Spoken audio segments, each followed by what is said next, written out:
رجال صدقوا ما عاهدوا الله عليه فمنهم من قضى نهبه ومنهم من ينتظر فما بدلوا تبديلا صلوا على محمد وعلى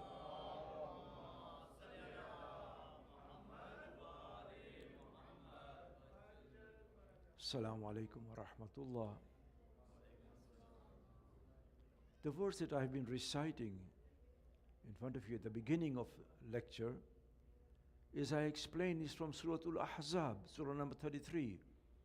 And this was a verse that Imam Hussein used to recite continuously, not only in Karbala, but even before reaching Karbala.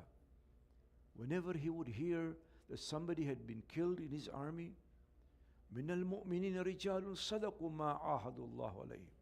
Amongst the believers are those who are truthful in what they have promised God. وَمِنْهُ مَنْ قَضَى نَحْبَهُ. Amongst those are those who have given their lives already. وَمِنْهُ مَنْ يَنْتَظِرُ. There are those who are waiting. وَمَا بَدَّلُوا تَبْدِيلًا. But they are firm in the resolution. They have not changed. This is what Islam means. I want to explore tonight, before we go and talk about the eve of Ashur, of what Islam truly means.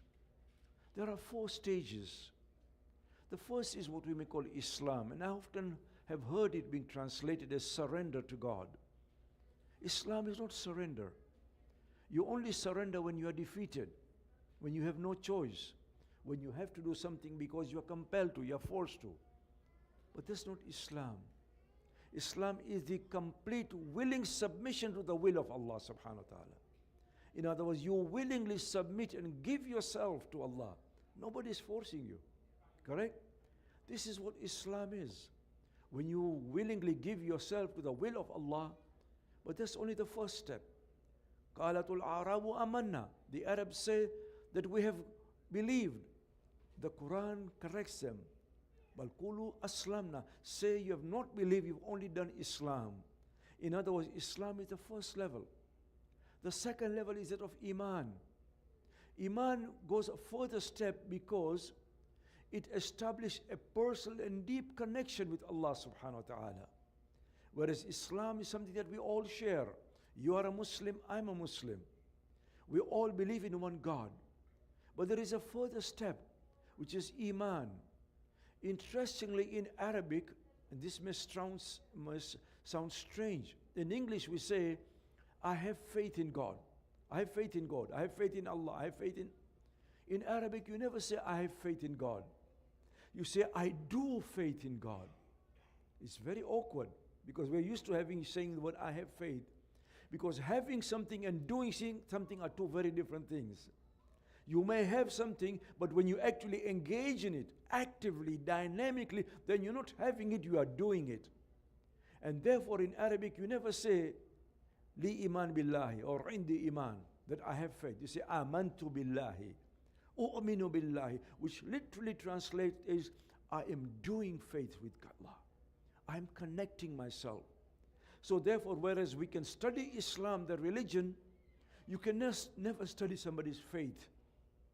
Because I have no right to enter into your heart to see how you are connecting with Allah.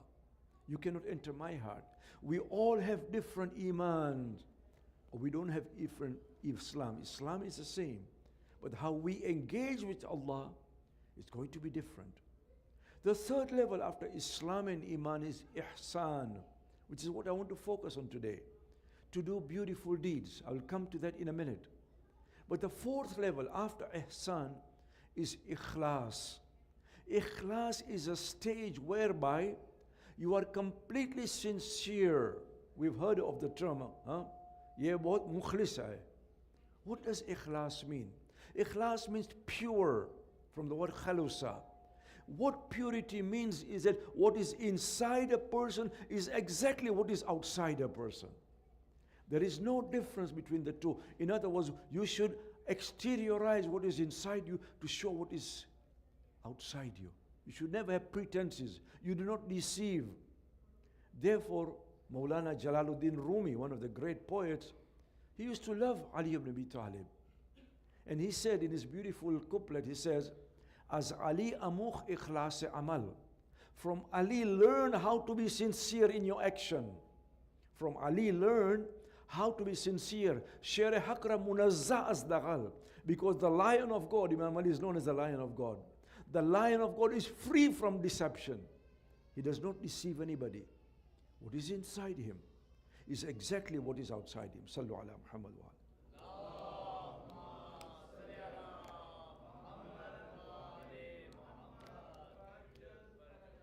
But what I want to focus on today is that of ihsan.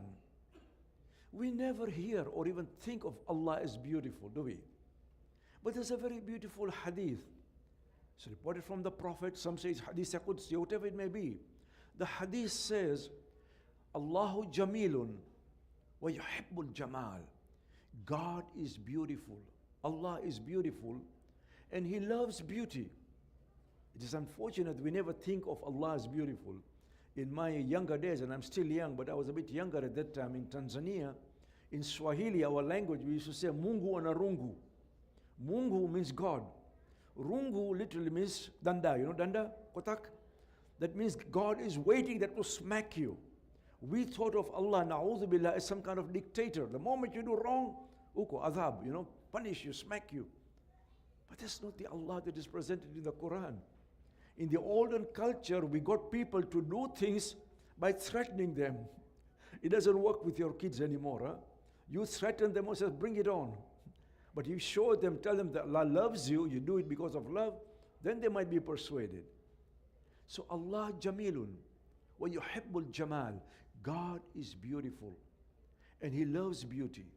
Not only is Allah beautiful, whenever in Arabic you hear the word HSN, no, it means beauty.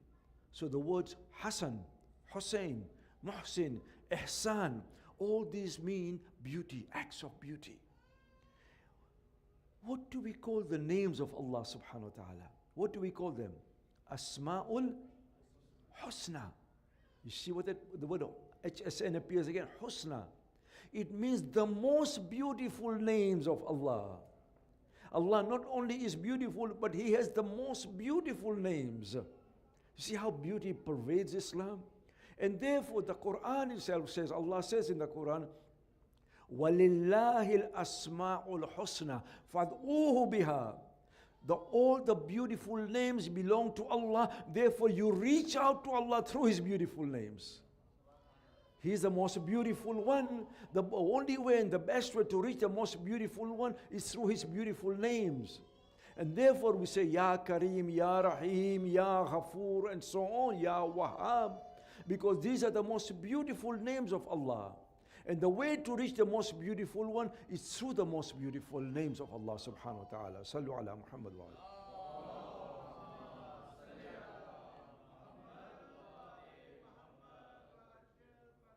Not only is Allah beautiful and His names are beautiful, He creates beauty. I do not know much about Buffalo, whether you have much of beauty around here, Buffalo. I think you have a lot of buffaloes here or what? But I used to live in Denver, Colorado. For those of you who've been to Denver, it's a mile-high city. You're closer to Allah there, it's 1 mile higher, so it's more thawab. But seriously though, it's at the foot of the Rocky Mountains. Every day I would go out to work, you'd see the mountains in front of you, and without even me wanting to say it comes out, Subhana Rabbi. Glory be to my Lord who has created such beauty. And you may have experienced it yourself. You walk near the seashore, you see the sunrise, sunset, you see beautiful mountains, beautiful nature, and you see the Niagara Falls here, very close to you also. There's a sense of beauty which pervades you, isn't there? The reason is this, because the beauty outside is so overpowering, so powerful, that it injects beauty and peace within you too. Because that beauty is so great and immense that Allah actually speaks to us through His beauty. The beauty that not only He is beautiful, His names are beautiful, but He creates a beautiful world. And it's very interesting that it is through nature that Allah speaks to us, as I've been saying. This particular verse you have heard countless number of times. But I wonder if you have ever pondered what Allah is telling us. During the time of the Prophet, The people used to come and tell the Prophet, "Oh Muhammad, you expect us to believe that after we have died, after our bones have rotted, we'll be brought back to life? How can the dead come back to life? It's impossible." The Quran responds them, وَآيَةٌ لَهُمُ الْأَرْضُ الْمَيْتَةُ أَحْيَيْنَاهَا وَأَخْرَجْنَا مِنْهَا حَبًّا وَمِنْهُ يَأْكُلُونَ. And a sign unto them is this dead earth.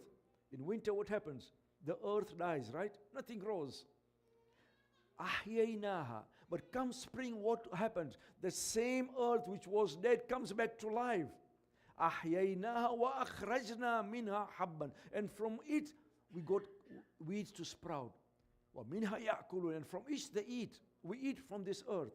Allah is telling us that right in front of you, that which was dead in winter comes back to life in summer or in spring. If we can give life to that which is dead in front of you, why can't we do it to you too? Why can't we do it to you? For Allah, it is kun fayakun. All He says is, be, and it becomes. See how nature talks to us, and how through His beauty, Allah subhanahu wa ta'ala is injecting beauty to us. It is very interesting that of all the beautiful things that Allah has created, you know what's the most beautiful things? You and me. Inna khalaqnahum fi ahsani taqweem. That Allah created human beings in the best and most beautiful form. Again, the word ahsan, the word husn comes in. So you and me are the most beautiful people.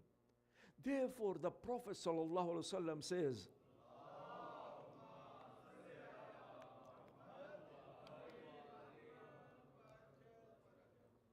the Prophet says, Allah has created you beautiful. Now you make your character beautiful too. In other words, not only are we beautiful, our character must be beautiful too. You see how beauty pervades and is so very powerful in Islam? And therefore the Quran says, if you recall a couple of nights ago, I said, "Ud'u ila sabili rabbika bil hikmati wal maw'izatil hasana." That invite people to the path of your Lord with admonishment and beautiful preaching. That when you preach to people, when you talk to people, وَجَادِلْهُمْ بِالَّتِي هِيَ أَحْسَنُ. Talk to them, the people that you are preaching to, they are non-Muslims. But talk to them in the most beautiful way. Not in a good way, not in a nice way, not in a beautiful way, but the most beautiful. It is called superlative in English. You know, in these days we talk of asylum, you know, that those refugees, people who are homeless, they come to you, give them refugee. Did you know that Islam talked of refugees 1400 years ago? Look at chapter 9, verse 6. وَإِنْ أَحَدٌ مِّنَ الْمُشْرِكِينَ إِسْتَجَارَكَ. O Muhammad, if one of these mushrik, not a Muslim, he's not even a kafir, he is actually a mushrik, believer in multiple gods. وَإِنْ أَحَدٌ مِّنَ الْمُشْرِكِينَ إِسْتَجَارَكَ فَأَجِّرْهُ. If one of these mushriks comes to you, O Prophet, asks you for protection, then you must give him protection. Not because he's a Muslim, but because he's a human being. فَأَجِّرْهُ. It's a commandment from Allah. حَتَّى يَسْمَعَ كَلَامَ اللَّهِ. So that he or she can hear the words of Allah through you. In other words, you become a vehicle through which Allah's words are transmitted to that mushrik. حَتَّى يَسْمَعَ كَلَامَ اللَّهِ ثُمَّ أَبْلِغْهُ مَأْمَنًا. And then when he or she wants to leave, don't just dump them in the desert. Take them to a place of safety. Make sure that they are safe. See how the Quran is concerned not only about Muslims, but even a mushrik. Take them to a place of safety. ذَلِكَ بِأَنْهُمْ قَوْمٌ لَا يَعْلَمُونَ. This is because there are people who do not know. You know, because you know you have a greater responsibility. You're not superior, you're not better to them. You are more responsible in front of Allah because you are a Muslim. Sallu ala Muhammad wa ala.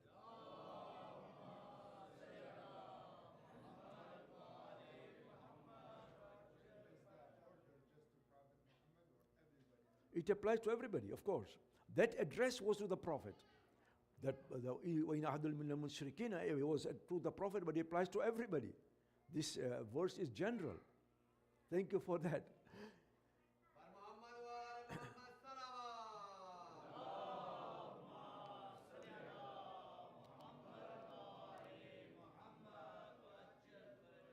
It's very interesting that in English, we never call our children after names of beauty in English. You don't call your son Mr. Handsome. Doesn't make sense. You don't call your daughter Miss Pretty. But in Arabic, we do that. We call somebody Hassan. What is Hassan? Beautiful. Hussein, Muhsin, Ihsan.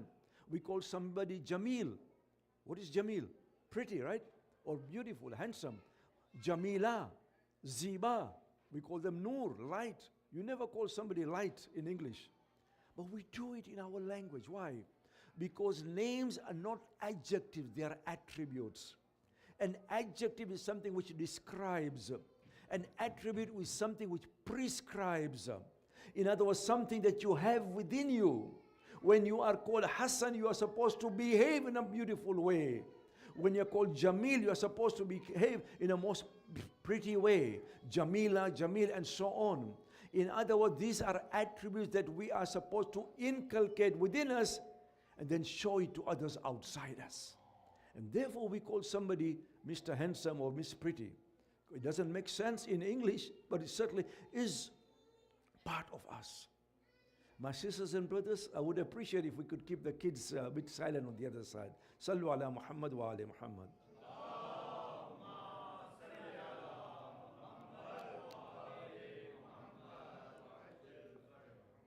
We have what we call a bumper sticker Islam. You know what's a bumper sticker?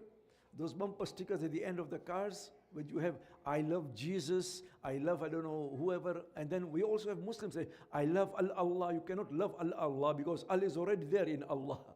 I love Al-Islam, I love Al-Iman, and so on. Notice the Quran never talks of Allah loving Islam.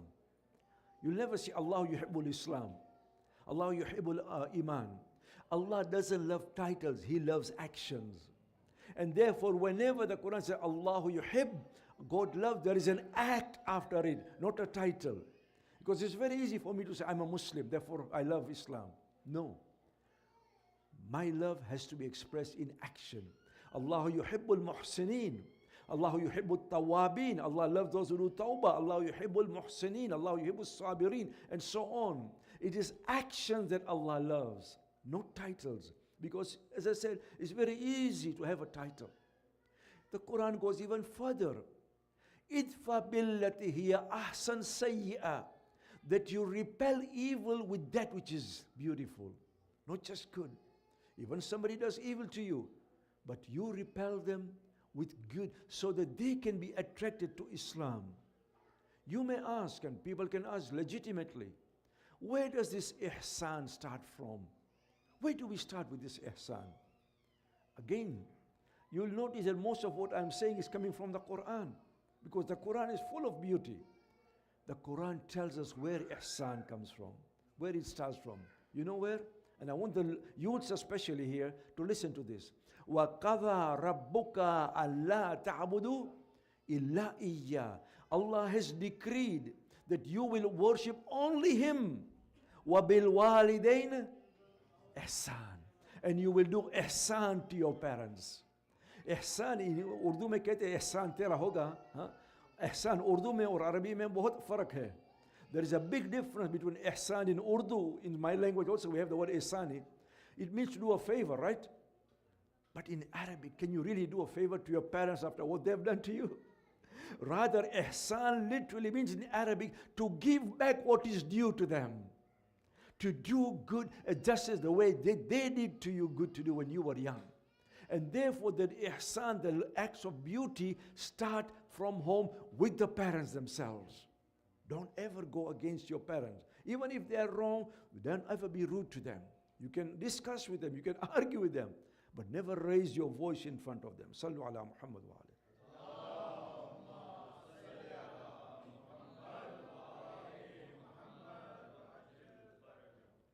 See, something that we hardly ever ponder on is that we are created beautiful. We don't realize it perhaps, because the Quran again tells us, وَأَحْسِنْ كَمَا أَحْسَنَ اللَّهُ عَلَيْكَ. That do beautiful deeds just as Allah has been beautiful to you. Allah has put acts of beauty within you. And therefore you do beauty to others also.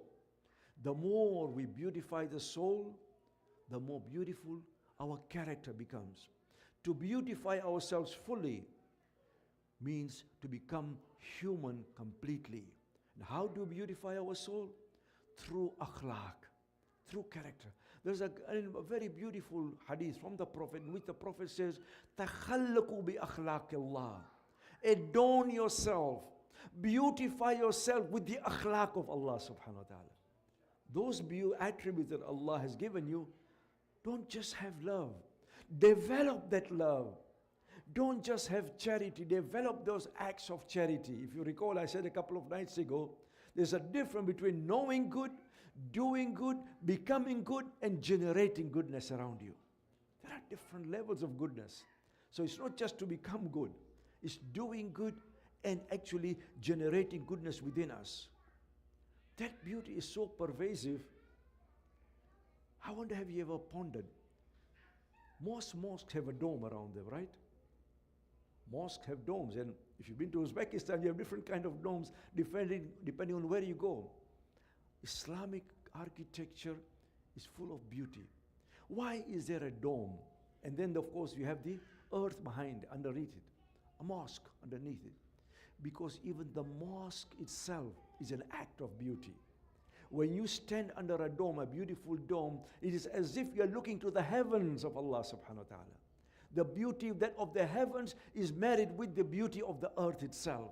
It's a marriage between the earth and the heavens itself. And therefore, we beautify not only our outside of the mosque, but inside our mosque also. We beautify our mosques how? Inside the mosque. Now, we do not have pictures of Allah or picture of the Prophet. We don't keep those. But how do we beautify the mosque? Through calligraphy. Calligraphy is one beautiful way of beautifying the mosque. Why? Because if you notice the calligraphy, normally they have the names of Allah. At the center is Allah subhanahu wa ta'ala himself. In other words, all these different names that you may have, they all lead to the center. And who is the center? Allah himself, the most beautiful one. So this is very symbolic, by the way. You have to think about it. It doesn't become so obvious. But when you look at it itself, calligraphy itself is an act of beautifying the mosque and telling us that the center of everything else and everything is Allah subhanahu wa ta'ala. Many a time, students ask me, where is God? You tell us about this God. Where is this God? Again, the answer lies in the Quran. In Surah Ankabut, if you recall, on the 23rd of Ramadan, one of the surahs that we recite is Surah number 29, Surah Ankabut. وَالَّذِينَ جَاهَدُوا فِينَا لَنَهْدِيَنَّهُمْ سُبُلَنَا. Those who struggle towards us, Allah says, we will most certainly guide them. Not just guide them, we'll most certainly guide them. Inna Allah ma'al muhsinin. Allah is with those who do beautiful deeds. You know, you want to find Allah, look where there is beauty. Wherever there is beautiful deeds, Allah is there. Inna Allah, He doesn't just love them, He is with them, the Quran says. Inna Allah ma'al muhsinin. He loves them, yes, but He goes even further. He is with them. Wherever there is evil, show the lack of Allah, the presence of shaitan there. That goes to show the act of beauty is tremendous in Islam. My sisters and brothers, as I've been saying, I want to emphasize again, the way to Allah is through acts of beauty, and the acts of beauty is to be good to humanity. And the way to humanity is through Allah also. Because if you truly love Allah, then you will love the creatures of Allah subhanahu wa ta'ala.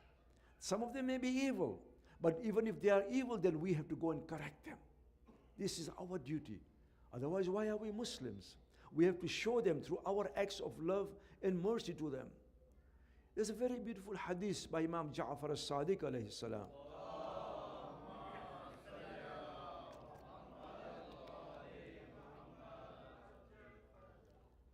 And I must admit, I'm what we call a universalist.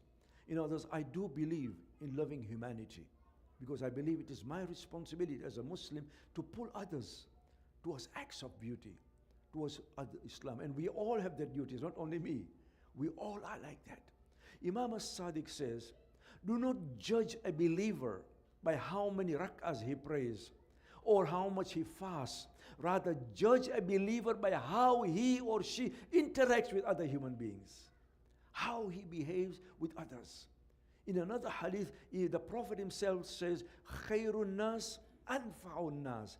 The most best person is the one who benefits others most. The best person is the one, Khairun nas, is the one who benefits others most. My sisters and brothers, understand this much. The dignity knows no boundaries. Because Allah has given dignity to whom? وَلَقَدْ كَرَّمْنَا بَنِي آدَمَ. That we have given dignity to who? Bani Adam.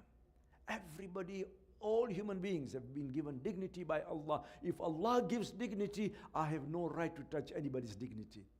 Only Allah gives dignity, only He has a right to take away from that dignity. Sallu ala Muhammad wa ala.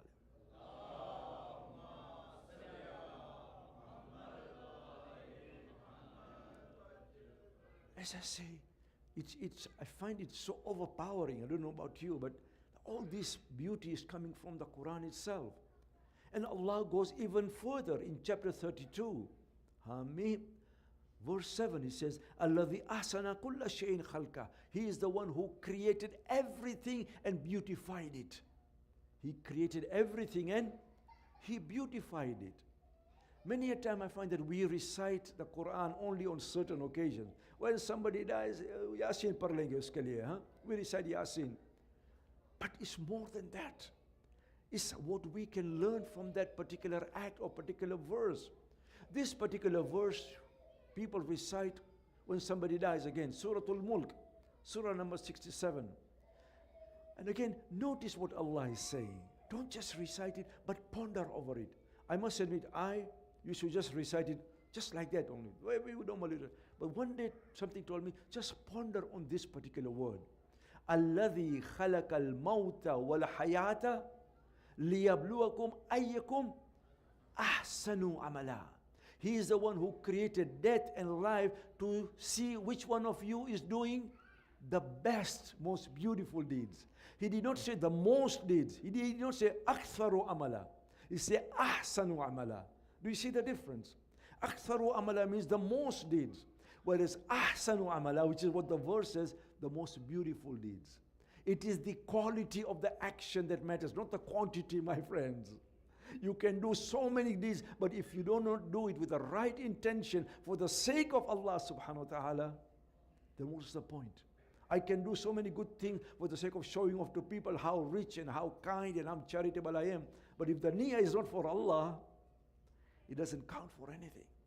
الَّذِي خَلَقَ الْمَوْتَ وَالْحَيَاةَ لِيَبْلُوَكُمْ, so that He tests you. أَيَّكُمْ أَحْسَنُ عَمَلًا. Again, the word husn comes in. Who is the one who performed the best deeds? You know, in Dua Kumail, we recite the very first verse. And again, I wonder if we have pondered what we are saying. Allahumma inni as'aluka bi rahmatika allati wasi'at kulla shay. Ya Allah, I ask you by your rahmah, by your mercy, which covers everything. Not every person, not every tree, not every nature, everything, kulla shay. Everything that you have created is full of your mercy, is full of your love. And so the more we grow in our acts of beauty, the more beautiful we become. Our souls become beautiful. And therefore the Prophet himself says, Man la yarham la yurham. If you have no mercy on others, Allah will have no mercy on you either. Because you're supposed to love and have mercy upon others. My sisters and brothers, this is very powerful statements coming from the Quran about beauty. And there are so many others. The time does not permit me. But let's ask ourselves and say this much. The Quran tells us in chapter 2, 195, Inna Allah yuhibbul muhsinin.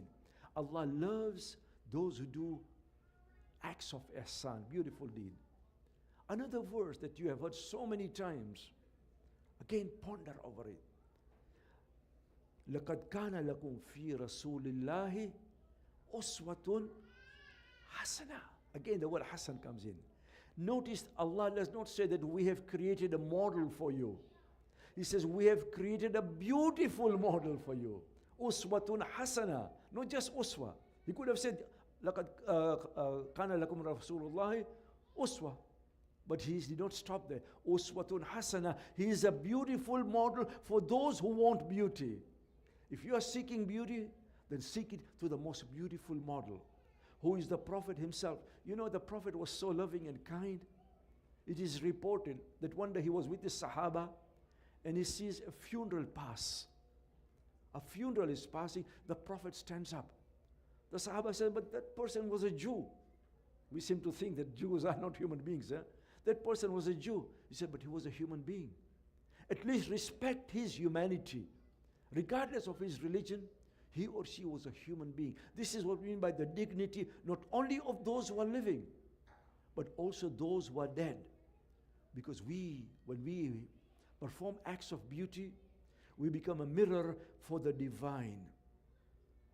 There's another beautiful hadith Qudsi, in which Allah says, Abdi, ati'ni aj'aluka mithli. O my servant, obey me and I'll make you like me. In other words, I will inject those acts of beauty and make you grow, provided you obey Allah subhanahu wa ta'ala. We are on the eve of the night of Ashur. It is indeed a very black night. And I want to spend some time talking about the implications. We'll talk about the whole Ashur day tomorrow, inshallah. This is my final majlis. On the day of Ashur, I do not recite anything but bayan. So I would like to thank all of you for coming here, for patiently listening to me. It is indeed a great honor and a service that Imam Hussein has endowed us. This is, after all, the classroom of Imam Hussein. It's a place where we learn from him, so that when we go outside, we become better human beings. There is a beautiful ziyarat that we recite to Imam Hussein. And you know where we recite it? Not in Karbala. We recite it in Najaf. In the olden days, we could actually recite, go around the whole shrine. Now, of course, it is partitioned, one for ladies, one for gents. But this particular ziyarat is found in the Mafatih al-Jinan. And just a portion of this is, you do not face Imam Ali, although you are in Najaf. You face Karbala. لَقَدْ طَيَّبَ اللَّهُ بِكَ التُّرَابِ وَأَوْضَحَ بِكَ الْكِتَابِ. Allah has made this earth pure because of you, Ya Ibn Rasulullah. Because you are lying in it. وَأَوْضَحَ بِكَ الْكِتَابِ. The book of God has become clear to us now. We have understood the Quran better because of you, Ya Ibn Rasulullah. And I bet that I send salams on you, وَجَدَّكَ وَأَبِيكَ وَأَخِيكَ وَالْأَئِمَّةِ مِنَ الطَّيِّبِينَ وَالْأَبْرَارِ, and all the imams from you. مَا خَابَ مَنْ تَمَسَّكَ بِكَ وَلَجَّأَ إِلَيْكَ. Whoever has come to you, O Imam Hussein, has never been disappointed. And whoever has stuck by you will always be successful. This is the daraja of Imam Hussein.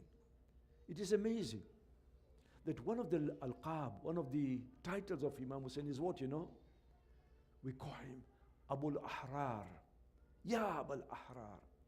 Or one who is the father of those who seek freedom. Why do we say that? Why do we call him Abul Ahrar? Because he was the one who fought for freedom, not only for himself, but for the whole of humanity. He was showing us that never ever give in to oppression. It was very easy for Imam Hussein to say, I'm giving in to Yazid. I want my life, I want to save my life and my family. But when Shimr Mal'un on the day of Ashur says to Imam Hussein, as we shall see tomorrow, he says, we don't want to hear you anymore. Don't talk to us. All you need to do is just give your hand to Yazid. Either the hand in Yazid's hand or your head. And Imam Hussein responds, Wallahi la yakunu dhalika abada. That will never ever happen for me to accept oppression. This was not a war or a battle between Hussein and Yazid. This was not a personal battle. And therefore, even when he was in Medina, even before he left Medina, when he was asked by Walid bin Utbah that give bay'at to Yazid, you'll recall the story. You know what the Imam says? Mithli la yubayi'u mithlah. Those like me will never give bay'at to those like him.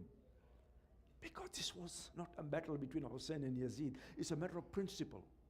That the truth can never bow down in front of the falsehood.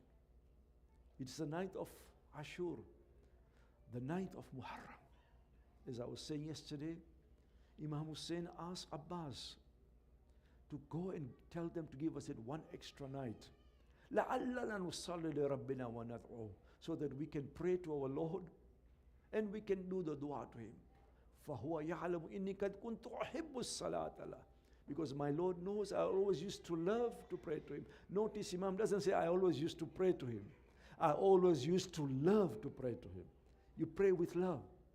وَتِلَاوَةَ كِتَابًا. I also used to love to recite His book. وَكَثْرَةَ الدُّعَاء وَالْإِسْتِغْفَارِ. I always used to love to do the istighfar and dua. This is Imam Hussein.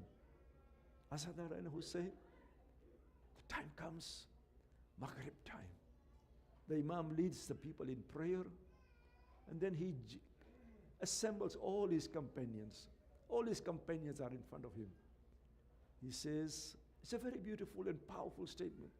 Inni la a'lamu ashaba awla wa la khayra min ashabi. Can we dim the lights, please? If we can dim the lights so we can feel what it was like on that particular night.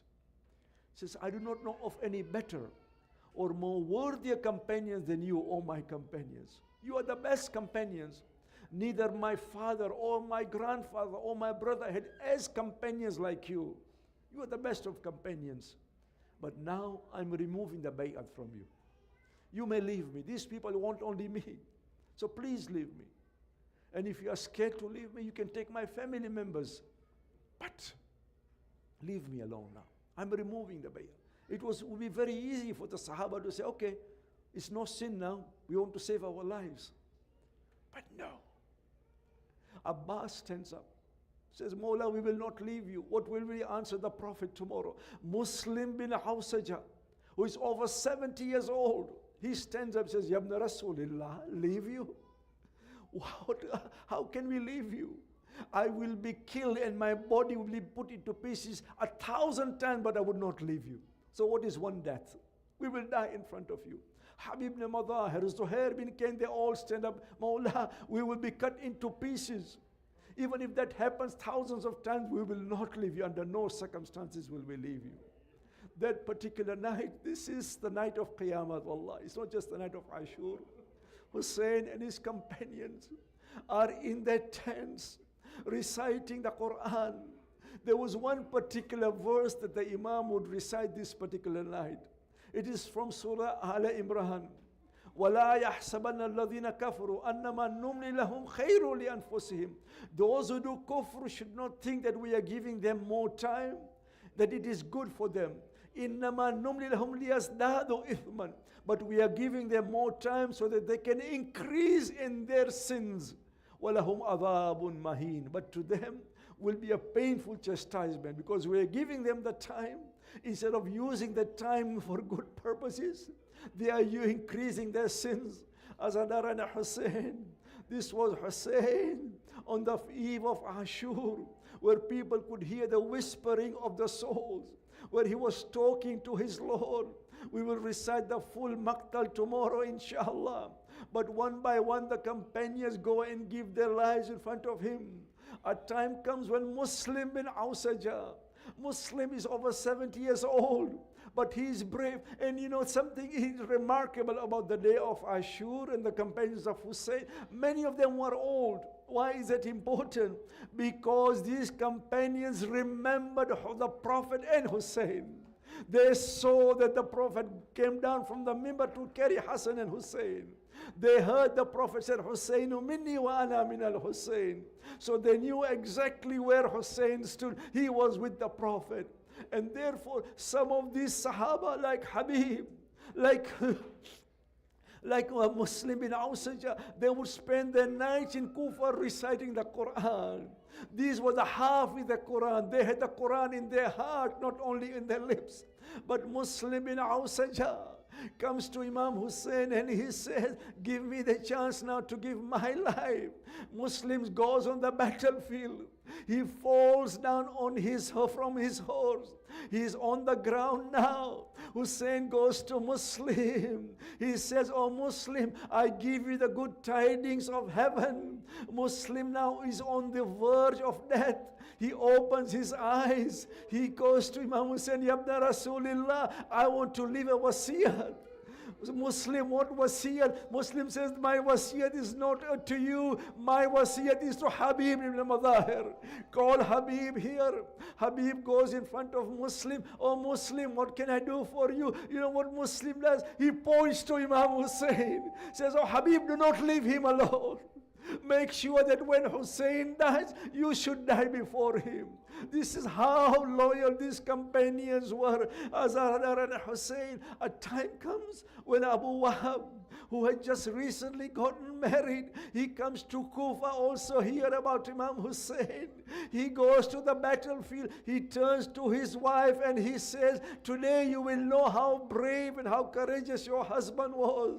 Abu Wahab falls on the ground. Wahab, his wife, goes towards him. She loves her husband. She takes the head of her husband to put on her lap. You know what Shimr does? Shimr turns towards his slave called Rustam. Says, "Go and kill that lady too." Wahab is the only woman who is killed on the day of Ashur. Azhar Hussein. This particular maqtal is very, very difficult for me to recite.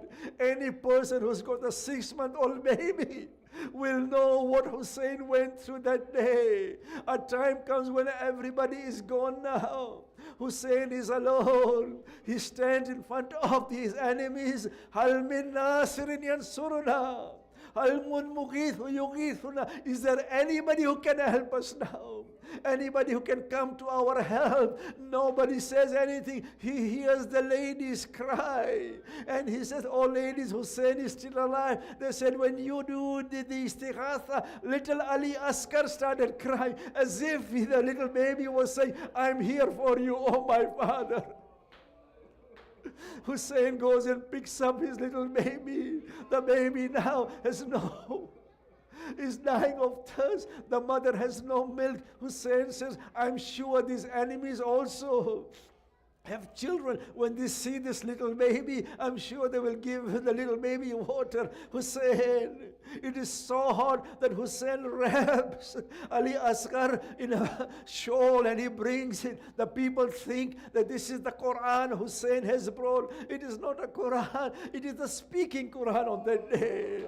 Hussein removes the shawl. He says, "Oh people, if you think that I have done wrong to you, what has this little baby done to you? 6-month-old. The mother has no milk. It's dying of thirst." The enemy are looking at each other. Hussein says, "If you think that I will drink the water, I'll put this little child on the ground. You come and give it some water." The enemy now, even they have children. They're looking at each other. Omar ibn Saad is scared that now his own army will turn against him. What does he do? He turns to Harmala. Says, "Harmala, ikta kalam al-Hussein." Finish the kalam of Hussein. As I've heard the riwayat said that when Mukhtar caught up with Harmala and he says, "Oh Harmala, what was the most difficult period for you in Karbala?" He says, "When I saw that little baby.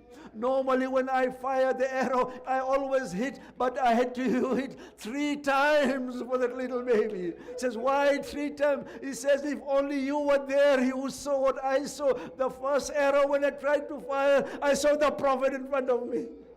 The second arrow, I saw a mother saying, 'Harmala, do not kill my little baby.'